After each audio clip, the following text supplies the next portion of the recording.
नमस्कार दोस्तों, विनय क्लासेस श्री माधोपुर की यूट्यूब लाइव क्लास में आपका स्वागत है।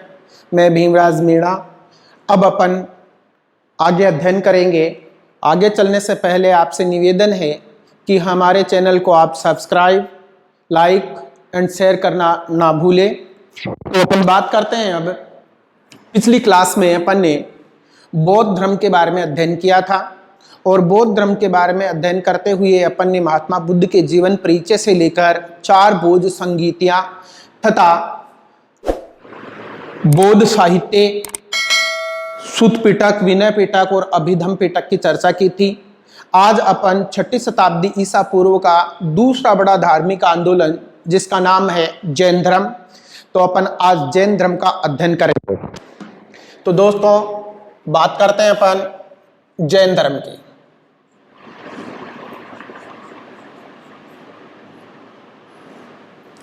तो सबसे पहले बात अपन करेंगे जैन शब्द कैसे बना है, कहां से आया है, अर्थ क्या होता है। तो देखिए, जैन शब्द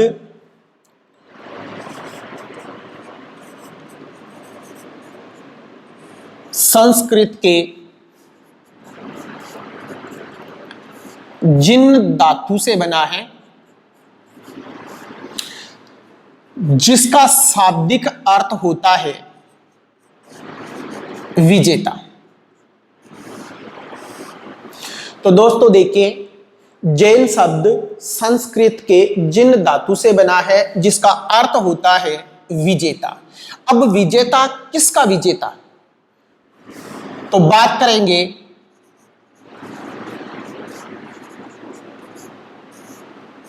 इंद्रियों का विजेता, अर्थात वह व्यक्ति जिसने अपनी इंद्रियों पर विजय प्राप्त कर ली हो, वो क्या है?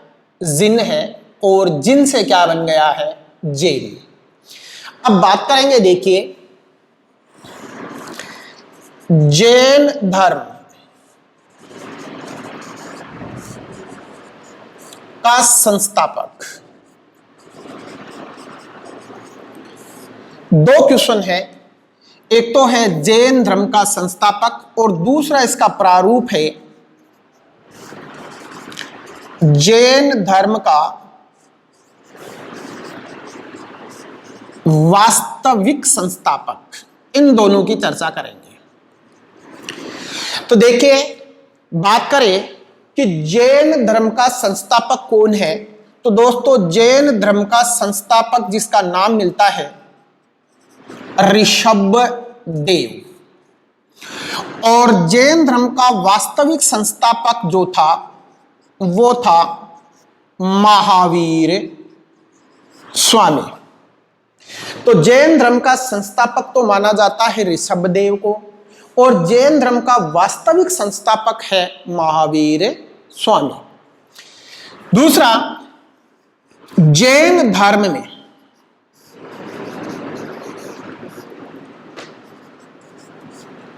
कुल 24 तीर्थंकर हुए हैं।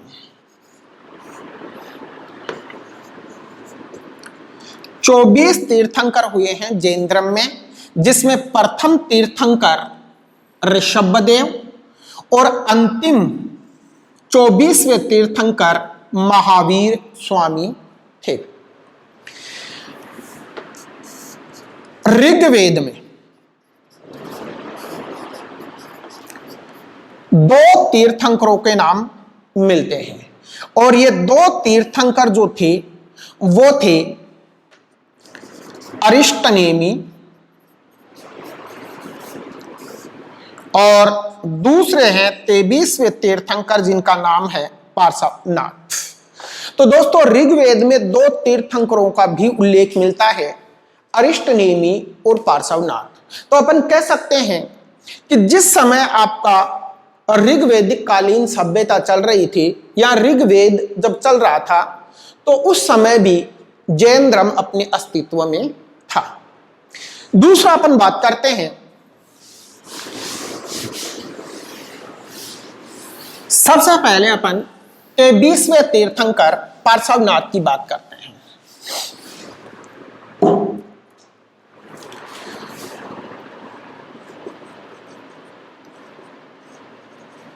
जैन धर्म के 23वें तीर्थंकर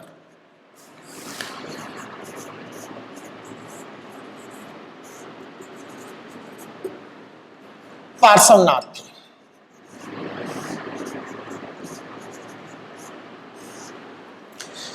और यह माना जाता है कि पार्श्वनाथ का जन्म महावीर स्वामी के जन्म से 250 वर्षों पहले हुआ। तो देखिए दोस्तों, जैन धर्म के 23वें तीर्थंकर पार्श्वनाथ और पार्श्वनाथ का जन्म महावीर स्वामी के जन्म से 250 वर्षों पहले माना जाता है। और पार्श्वनाथ काशी के शासक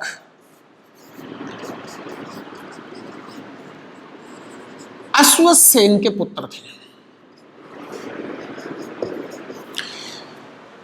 तो देखिए, पार्श्वनाथ के पिता का नाम था अश्वसेन, जो कहां के निवासी थे या कहां के शासक थे? काशी के शासक थे। पार्श्वनाथ ने अपने 4 उपदेश, या आपके जो जैन धर्म में 5 महाव्रत चलते हैं, उन 5 महाव्रतों में से 4 महाव्रत किसके द्वारा दिए गए थे? पार्श्वनाथ के द्वारा दिए गए थे। पार्श्वनाथ ने अपने 5 में से 4 महाव्रत दिए और 5वां किसके द्वारा जोड़ा गया था? 5वां महावीर स्वामी के द्वारा जोड़ा गया था। जो 5 महाव्रत है, उन 5 महाव्रतों में देखिए कौन कौन से महाव्रत शामिल होते हैं।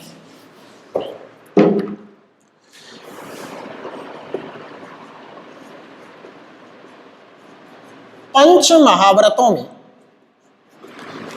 सत्य, अहिंसा, अस्तेय,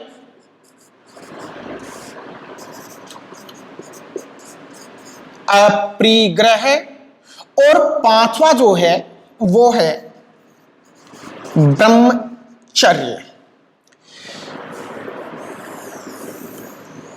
ये 4 महाव्रत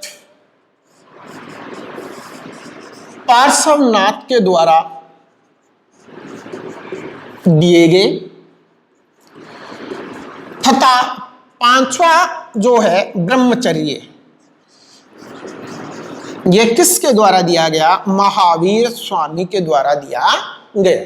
तो 4 में तो दिए गए किसके द्वारा? पार्श्वनाथ के द्वारा। और 5वां जो ब्रह्मचर्य है वो दिया गया किसके द्वारा? महावीर स्वामी के द्वारा।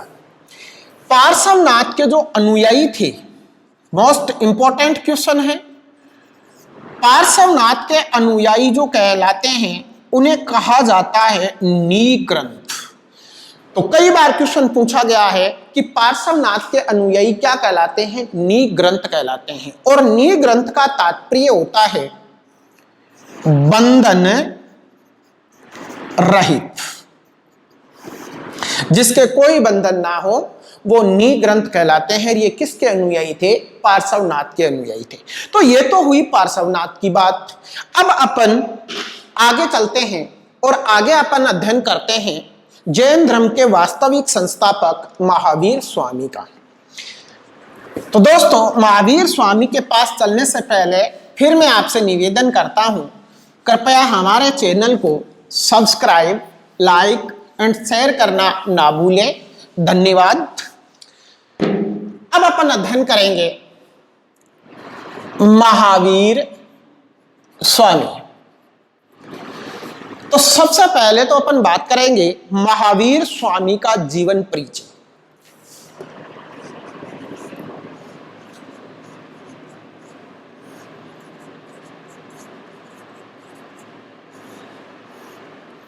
देखिए दोस्तों, सबसे पहले अपन बात करेंगे महावीर स्वामी का जन्म। तो महावीर स्वामी का जन्म 599 ईसा पूर्व में। कई जगह पर आपको लिखा हुआ मिलेगा 540 ईसा पूर्व, यह भी इनके जन्म की तिथि मानी जाती है। दूसरा, जन्म स्थान के बारे में बात करते हैं। तो जन्म स्थान है वैशाली के निकट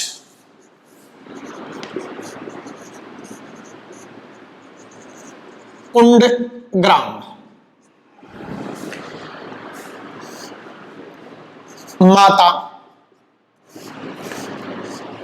माता का नाम था त्रिशला,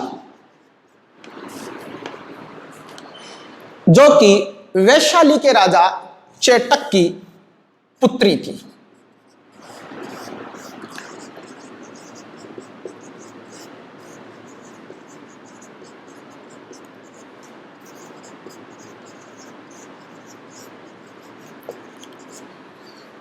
तो महावीर स्वामी की माता का नाम था त्रिशला, जो कि वैशाली के राजा चेटक की पुत्री थी, और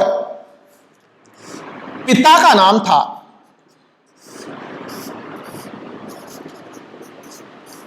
सिद्धार्थ। महावीर के बचपन का नाम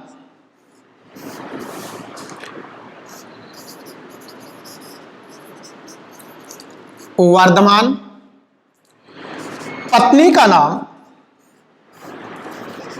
यशोदा, और इनके एक पुत्री भी थी। पुत्री का नाम था प्रियदर्शनी। और बात करें कि महावीर स्वामी के दामाद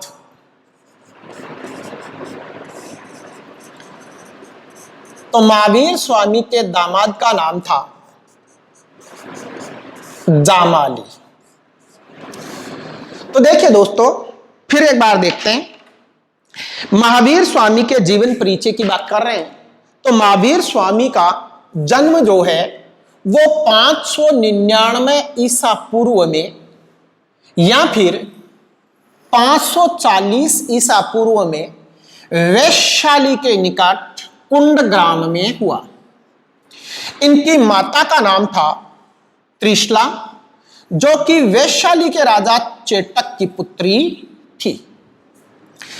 पिता का नाम था सिद्धार्थ, बचपन का नाम है वर्धमान, पत्नी का नाम था यशोदा, और पुत्री का नाम था प्रियदर्शनी, और इनके दामाद का नाम था जामाली। तो यह तो हुई महावीर स्वामी के जीवन परिचय की बात। अब यहीं पर एक छोटी सी बात और देखते हैं। महावीर स्वामी का जो वंश है उस वंश की बात करते हैं। देखिए, महात्मा बुद्ध के वंश की अपन ने बात की थी कि किस कुल से संबंधित थे। तो महात्मा बुद्ध शाक्य कुल से संबंधित थे, जबकि महावीर स्वामी यात्रिक क्षत्रिय कुल से संबंधित थे। यह तो हुई महावीर स्वामी की जो मोटी मोटी बातें होती है, और कई बार यहां से बहुत सारे क्वेश्चन पूछे जाते हैं। हर लाइन में एक क्वेश्चन है। देखिए, महावीर स्वामी का जन्म कब होता है? 599 ईसा पूर्व में होता है। कहां होता है? वैशाली के निकट कुंड ग्राम में होता है। महावीर की माता का क्या नाम था? महावीर की माता का नाम त्रिशला था। कौन थी त्रिशला? वैशाली के राजा चेटक की पुत्री थी। पिता कौन थे? पिता थे सिद्धार्थ। बचपन का नाम था वर्धमान, पत्नी का नाम था यशोदा, पुत्री का नाम था प्रियदर्शनी, दामाद का नाम था जामाली, और इनका वंश जो है वो था यात्रिक क्षत्रिय कुल। अब महात्मा बुद्ध और महावीर स्वामी इन दोनों की कुछ समानताएं भी थी, और देखिए समानताएं क्या है।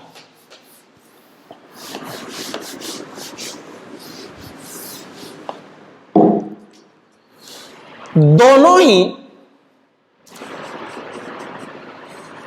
राजकुल से संबंधित थे।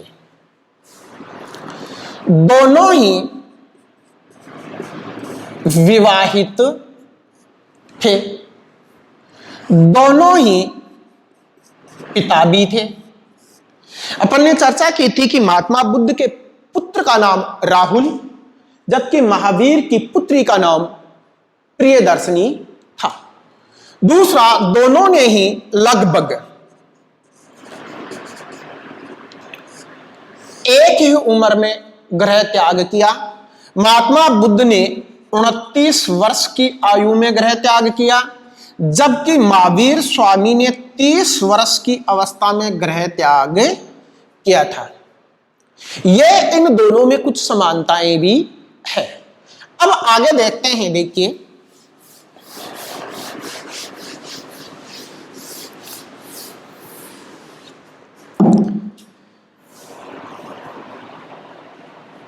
वर्धमान ने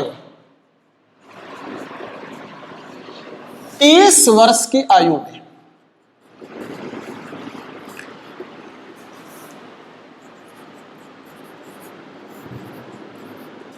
अपने बड़े भाई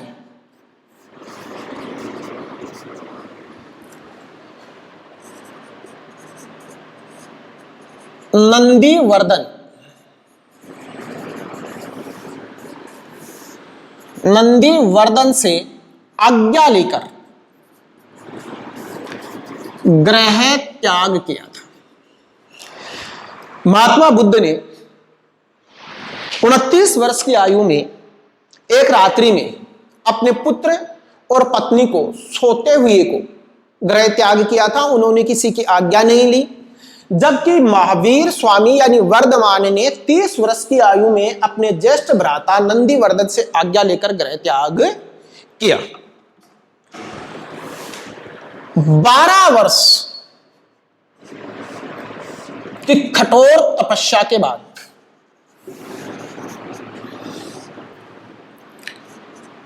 जंबिक ग्राम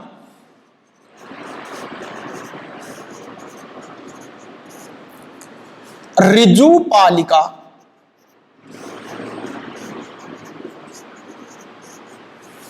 नदी शाल वृक्ष के नीचे वर्धमान को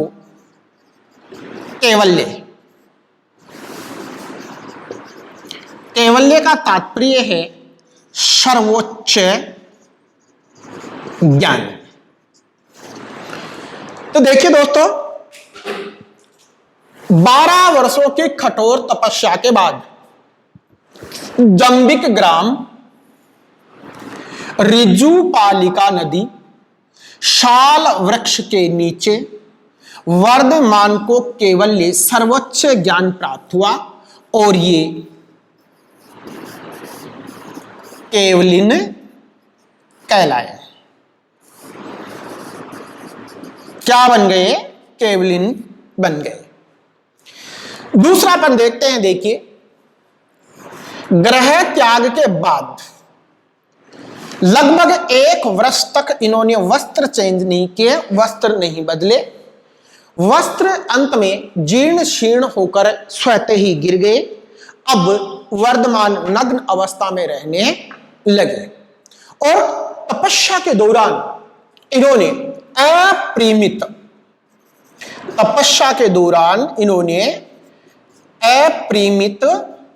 साहस का परिचय दिया।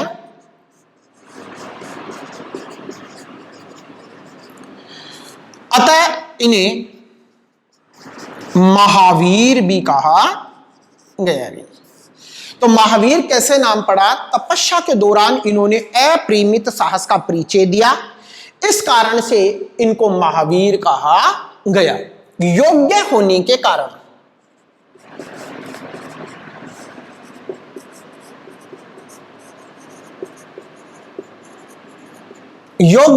के कारण इनका एक और नाम था अहर्थ, यह भी इनको कहा जाता है। तो देखिए महावीर स्वामी के अन्य नाम भी अगर निकाल के देखें तो देखिए क्या क्या निकलते हैं। अगर शुरू से ले बात, वर्धमान, केवलिन, अहर्त, महावीर, ये इनके अन्य नाम भी प्राप्त होते हैं। अब अपन बात करते हैं, महावीर स्वामी ने 72 वर्ष की आयु तक अपने उपदेशों का प्रचार किया। महावीर ने 72 वर्षों तक या 72 वर्षों की आयु तक अपने उपदेशों का प्रचार किया और 72 वर्ष की आयु में इनका निधन। देखिए दोस्तों, अगर 599 ईसा पूर्व इनका जन्म माना जाता है तो मृत्यु की तिथि निकलती है 527 ईसा पूर्व, और यदि 540 ईसा पूर्व इनका जन्म माना जाए तो मृत्यु की तिथि निकलती है 468 ईसा पूर्व। यह इनकी मृत्यु की तिथि 599 के आधार को लेकर चलते हैं तो 527 ईसा पूर्व में इनका निधन पावापुरी में हुआ। देखिए, महात्मा बुद्ध की मृत्यु आधुनिक उत्तर प्रदेश के देवरिया जिले के कुशीनगर में तथा इनकी मृत्यु, महावीर की मृत्यु पावापुरी में हुई, अर्थात इन्हें पावापुरी में निर्वाण प्राप्त हुआ। और निर्वाण का शाब्दिक अर्थ होता है बुझ जाना। यह तो थी महावीर के संबंध में बातें। और यदि बात करें कि जैन धर्म की प्रथम महिला शिष्या या महावीर की प्रथम महिला शिष्या, महावीर की प्रथम महिला शिष्या थी चंपा नरेश, जो कि अंगमा जनपद की राजधानी थी। चंपा नरेश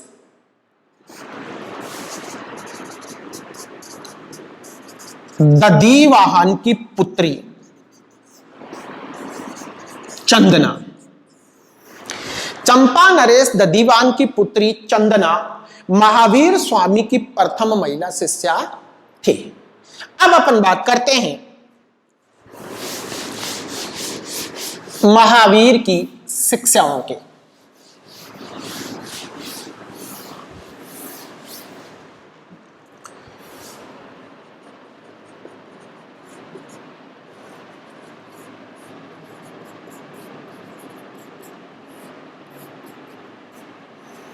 तो देखिए, महावीर की शिक्षाओं की अगर बात करें तो महावीर की शिक्षाओं में पहले लेते हैं, जिसकी पहले अपन चर्चा कर चुके हैं, पंच महाव्रत।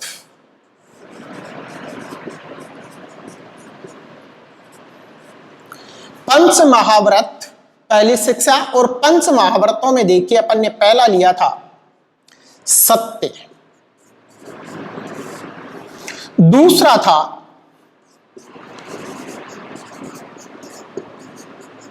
अहिंसा,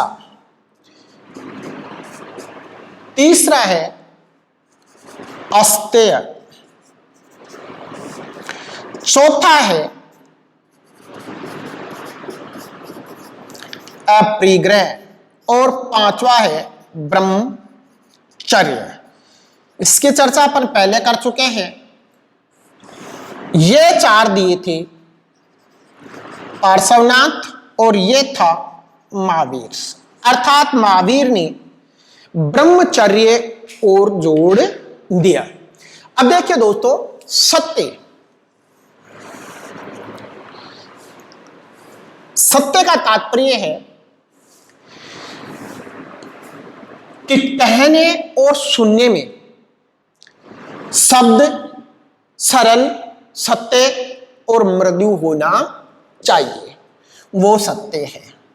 अहिंसा मन, वचन और कर्म तीनों से किसी जीव की हानि ना हो, मन, वचन और कर्म से किसी जीव का अहित ना हो, वो अहिंसा है। अस्तेय का तात्पर्य है चोरी ना करना। अपरिग्रह से तात्पर्य है अनावश्यक वस्तुओं का संग्रह न करना। और ब्रह्मचर्य का मतलब है पूर्णतः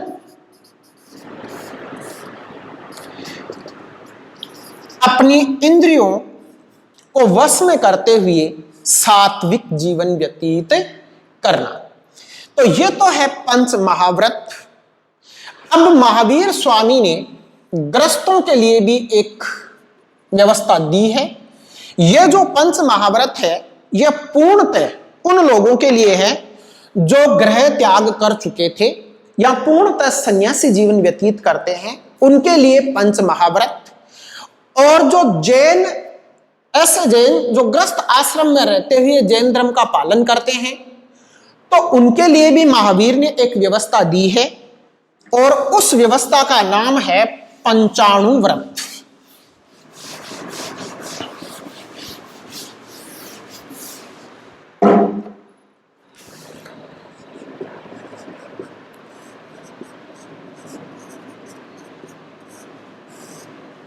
और ये पंचाणु व्रत ग्रस्त आश्रम में रहते हुए जैन धर्म का पालन करने वाले लोगों के लिए था। तो पंच महाव्रत जो पहले अपन देख चुके हैं, उन्हीं का एक प्रारूप है पंचाणु व्रत। जैसे सत्याणु व्रत,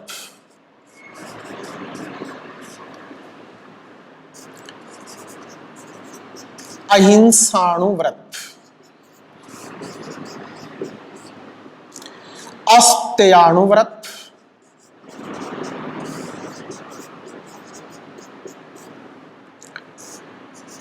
अपरिग्रहाणु व्रत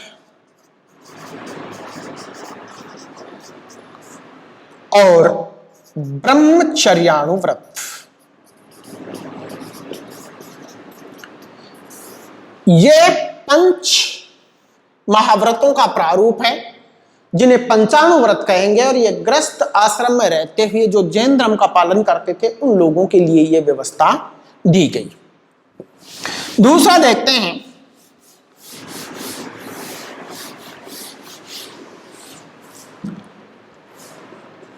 त्रिरत्न। तो देखिए त्रिरत्न है सम्यक ज्ञान, सम्यक दर्शन, सम्यक आचरण या चरित्र। ये जैन धर्म के त्रिरत्न हैं, सम्यक ज्ञान, सम्यक दर्शन, सम्यक आचरण। बौद्ध धर्म में भी त्रिरत्न थे और बौद्ध धर्म के त्रिरत्नों की अपन ने चर्चा की थी। तो बौद्ध धर्म के त्रिरत्नों में जो बात कही गई थी, बुद्ध, धम्म और संघ, ये तो थे बौद्ध धर्म के। और जैन धर्म के यदि त्रिरत्नों की बात करें तो सम्यक ज्ञान, सम्यक दर्शन और सम्यक आचरण, ये त्रिरत्न थे। और बहुत बार क्वेश्चन पूछा गया है कि त्रिरत्न किस धर्म से संबंधित है। तो दोस्तों त्रिरत्न किस धर्म से संबंधित होंगे? जैन धर्म। यदि ऑप्शन में जैन और बौद्ध दोनों हो तो भी उस स्थिति में आपको उत्तर जैन धर्म ही देना है, और जैन धर्म ऑप्शन में ना हो तो उस स्थिति में आपको उत्तर देना है बौद्ध धर्म। तो देखिए जैन धर्म के त्रिरत्न सम्यक ज्ञान, सम्यक दर्शन, सम्यक आचरण, तथा बौद्ध धर्म के त्रिरत्नों की कल चर्चा की थी अपन ने, जिसमें बुद्ध, धम्म और संघ, इनकी बात हुई थी। दूसरी बात, अगली जो शिक्षा है महावीर की वो है अनात्मवादी, अनीश्वरवादी। और जैसा कि बौद्ध धर्म पुनर्जन्म और कर्म फल में विश्वास करता है, उसी तरह से जैन धर्म भी पुनर्जन्म और कर्म फल में विश्वास करता है। लेकिन इस धर्म की जो अनात्मवादी बात है उसमें एक बड़ी बात यह निकल के आती है कि इन्होंने एक सिद्धांत और दिया है जिसको बोलते हैं शादवाद का सिद्धांत। और दोस्तों देखिए, शादवाद के सिद्धांत के 7 अंग होते हैं, अतः इसे सप्तभंगनीय सिद्धांत के नाम से भी जाना जाता है। तो सबसे महत्वपूर्ण जो इस धर्म की बात है वो है शादवाद का सिद्धांत, अर्थात किसी वस्तु की उपस्थिति पूर्ण रूप से यह भी नहीं कहा जा सकता कि है और पूर्ण रूप से उसे नकार भी नहीं सकते। इस शादवाद के सिद्धांत के 7 अंग होने के कारण इसे सप्तभंगनीय सिद्धांत बोलते हैं। जैसे शात अस्ति, शात नास्ति, शात अस्ति च अव्यक्तम, शात नास्ति च अव्यक्तम, शात अस्ति च नास्ति, शात अस्ति च नास्ति च अव्यक्तम। यह इसके 7 सिद्धांत है। इसी कारण से इसको शादवाद का सिद्धांत भी कहा जाता है। अब यह तो हुई जैन धर्म की शिक्षाएं। अब इससे आगे अपन बात करेंगे, महावीर ने अपने जीवन काल में कुल 11 शिष्य बनाए और ध्यान रखेंगे दोस्तों, इन 11 शिष्यों को 11 गणधरों के नाम से जाना जाता है। क्या कहेंगे? 11 गणधर। अधिकांश गणधरों की मृत्यु महावीर स्वामी के जीवन काल में ही हो गई थी।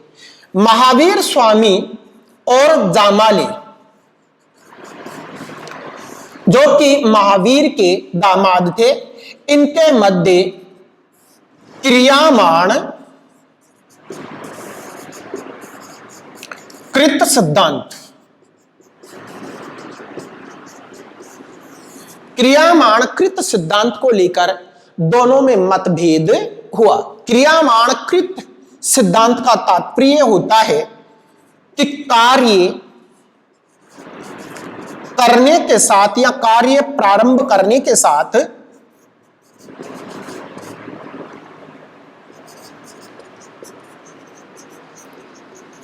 कार्य पूर्ण हो जाता है।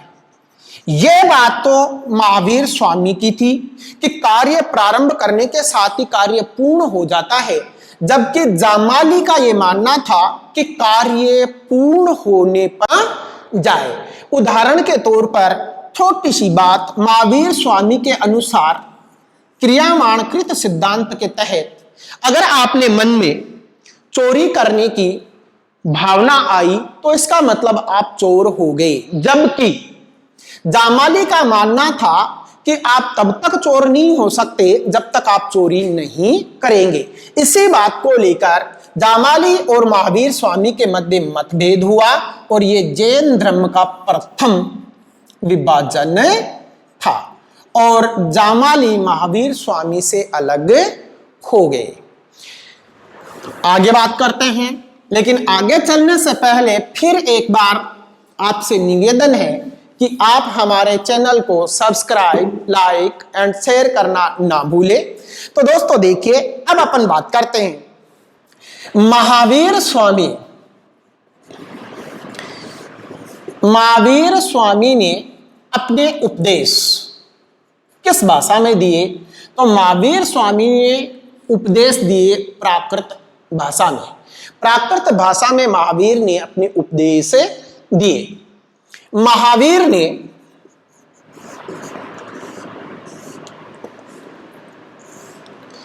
अपने 11 गणधर नियुक्त किए, अर्थात 11 शिष्य जिन्हें गणधर कहा जाता है। प्राचीन जैन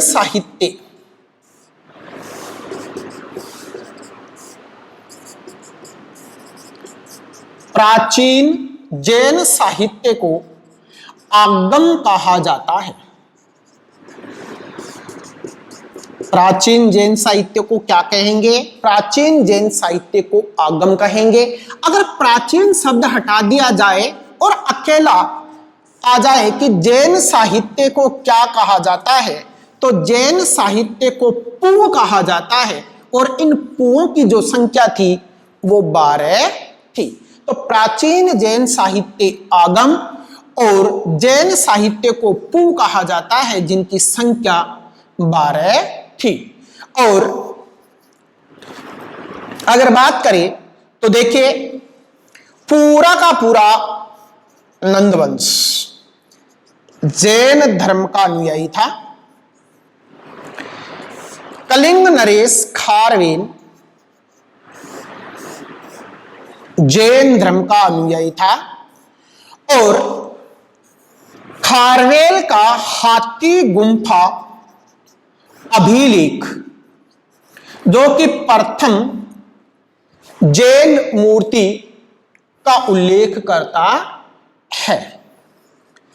आगे चलकर जैन धर्म 2 भागों में विभाजित हुआ,